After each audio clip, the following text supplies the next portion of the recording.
Alright, movie fans, it's time to assemble, and here's my review of the latest Avengers movie, since obviously I've been a little bit overdue to see this movie. I didn't actually see it opening night, so, long story there, but I finally did see it, and it was pretty good.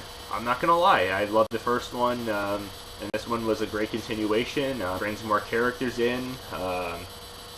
Yeah, it brings obviously Quicksilver and Scarlet Witch, played by, holy crap, this is the same cast from Godzilla 2014. Wow, where the hell are they fighting? The Mutos? No, just kidding.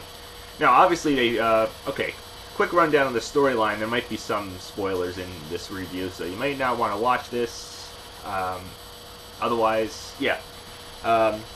Obviously, it's a robot called Ultron that Tony Stark creates when he discovers the Tesseract that you probably saw in the post or mid-credit scene of Captain America: Winter Soldier. And sure enough, I didn't know what the hell was going on. I didn't know what the characters were, but they were the characters in the beginning of this movie, and as well as introducing Quicksilver and Scarlet Witch. You know, in like the glass cages that they were experimenting on. So. Yeah, obviously, originally, at the beginning of this movie, they are against the Avengers, and eventually they join up on them. And obviously, that explains the whole, why they show Loki's spear, and what powers it has, and Tony Stark uses the power, not knowing what kind of damage it can cause, and he creates this robot thing, thinking it can sustain world peace, but pretty much it backfires, and causes nothing but problems, and pretty much all hell breaks loose, and it's up to the Avengers to get the real test of themselves to see if they can take this beast down. So, in my opinion, it works, and it does have its slow parts in the film, I will say. It does take a lot of building up, and some of, like, the scenes that they get, like, you know, when Scarlet Witch's character puts, like, these weird, like, dreams in their face, it's a little bit weird, I will say. I was like, what the hell is going on here? All these weird scenes that they're showing. But it makes sense after a while if you know, sit through the whole movie. Yeah, I will say when they're laying low, that scene gets a little bit slow, you know, at Hawkeye's house, or if you can actually call it that. Yeah, there are some humorous moments, but, you know, it is a little bit more darker. I mean, the locations are obviously not in New York City this time around. It's obviously in parts of Europe and Africa, and it's kind of like that whole, you know, trying to prevent the end of the world type scenario. You know, the robots, you know,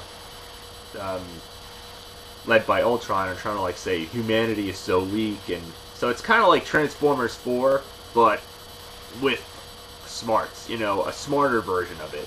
You know what I'm saying?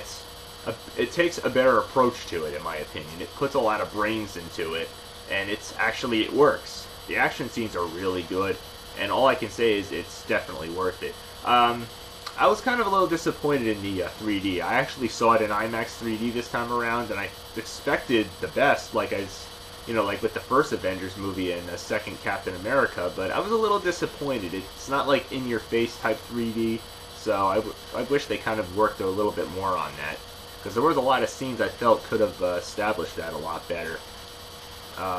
But otherwise, it's really good.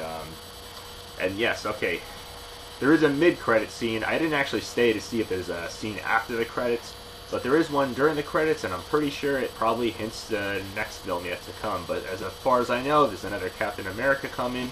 I believe it's called Civil War, and of course the next Avengers is called Infinity War, which of course they got a cash grab and break it up into 2 parts. But otherwise, a good film.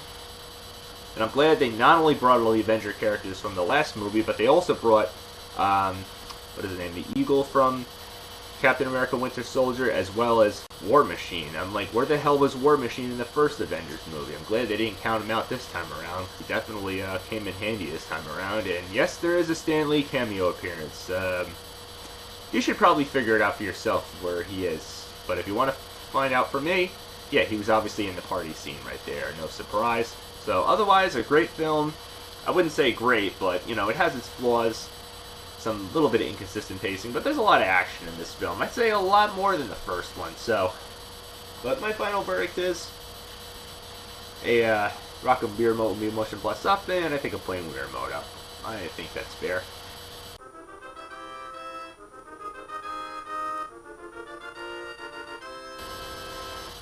So, till next time, keep watching.